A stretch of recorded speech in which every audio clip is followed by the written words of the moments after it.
The Holy Gospel according to St. Matthew. Glory to you, O Lord.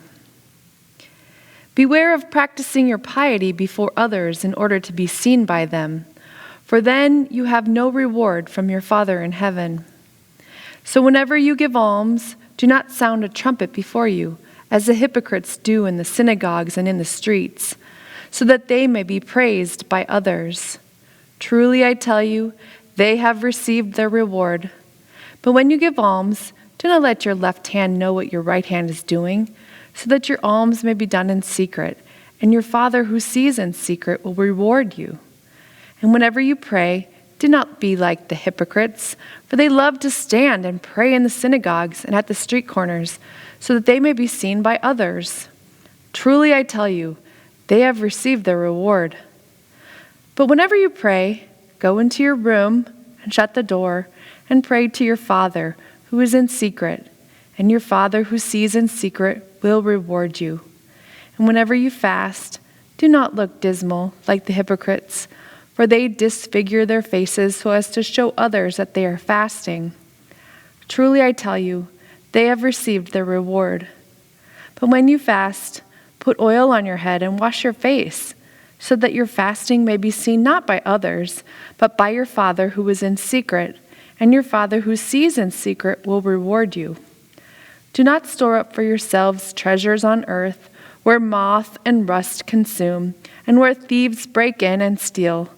But store up for yourselves treasures in heaven, where neither moth nor rust consumes, and where thieves do not break in and steal. For where your treasure is, there your heart will be also. This is the gospel of the Lord. Praise to you, O Christ. So I have a confession to make. 2 weeks ago, I reluctantly signed up to volunteer at a COVID-19 vaccination site in Tempe. I admit I was motivated more by the promise of a vaccine shot than I was about volunteering. Nonetheless, through this new experience, which would have not been possible if it weren't for a caring member of our congregation, I was blessed. You see, God worked through my reluctant heart and opened it up to see and feel others' excitement, joy, anxiety, struggles, and loneliness due to the pandemic. What a full day of seeing so many people, so many good people who just want to feel alive and free again. To feel that again.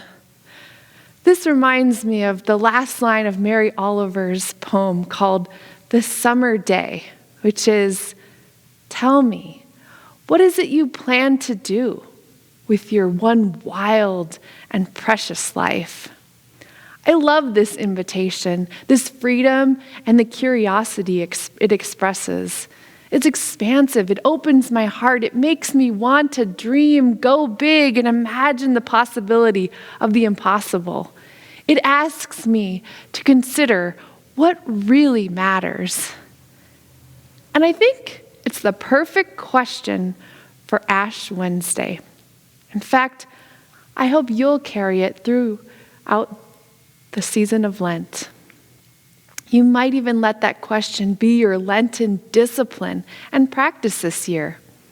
As a teacher would say, your homework is to ponder what it means to live a wild and precious life. So here's why I think it's the perfect question for Ash Wednesday and Lent. You see, sometimes it feels like Lent gets overly focused on our past, the things that we've done and left undone, the life that we've already lived. But what if Lent is really about the life yet to be lived? What if we gave as much or more attention to where we are going as we do to where we have been or come from? I've begun to think that maybe our greatest sins are the ones in which we tame and impoverish our own lives and the lives of others. The times, for example, when I dismiss an opportunity because it's out of my comfort zone, or it will mess up my routine, or it's not in my wheelhouse. Thankfully, when Heidi called me about this opportunity to volunteer at the vaccine site, I didn't have time to think about all the what ifs as the spots fill up fast. It was time for me to experience a new adventure in this short time that I have here on this earth, in this wild and precious life. Have you ever thought of your life as wild and precious? Now, when I say wild, I'm not talking about doing crazy stuff, being disobedient, or living an unruly life. I am talking about being open, unbounded, and free. Not so much to do whatever you want, but to receive whatever comes to you, to stay open to what you can neither control nor foresee. I'm talking about not letting the past define or limit you, and not letting the present moment close in on, capture, or cage you. I'm talking about opening our hearts to the possibility of something new, the chance of something different, something that will transform the present into something else. Our life is not only wild, but it's also precious. And when I say precious, I invite you to consider not what you have or how much you have or how others see you or what they think or say about you. I encourage you to think about how the preciousness of life is found in its fragility and mortality. Because life is short and uncertain. The future is unforeseeable. And you may be nodding your head in agreement when I say this, because we have been confronted with this reality more than ever in these last 12 months. As Mary Oliver writes in her poem, everything dies at last, and too soon. Most of us know about the too soon of death, but that does not, however, negate the value and the beauty of life. It intensifies them. It makes life even more precious. Everything and everyone matter. Nothing and no one are to be taken for granted. Not a minute of our time is to be wasted or wished away. This intensification of life and its preciousness get revealed in the things that we are most passionate about, in the people that we love and those who love us, in the things that give us meaning, offer us hope, and bring us the courage to live wildly. The preciousness of life means that we are of infinite value.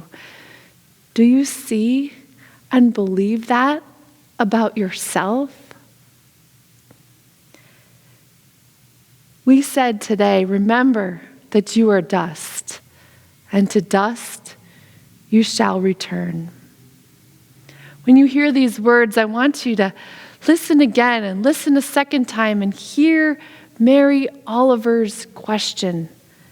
The ashes with which you are being marked are a symbol of your one wild and precious life.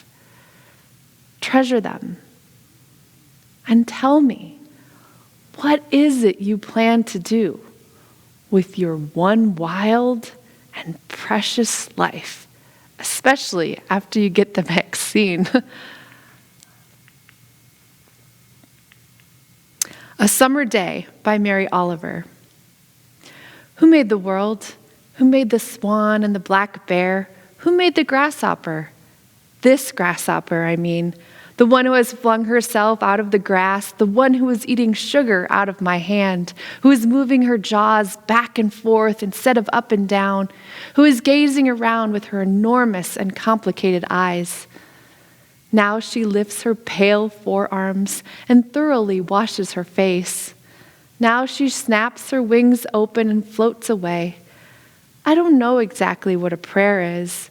I do know how to pay attention, how to fall down into the grass, how to kneel down in the grass, how to be idle and blessed, how to stroll through the fields, which is what I have been doing all day.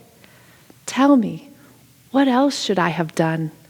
Doesn't everything die at last and too soon? Tell me, what is it you plan to do with your one wild and precious life? Amen.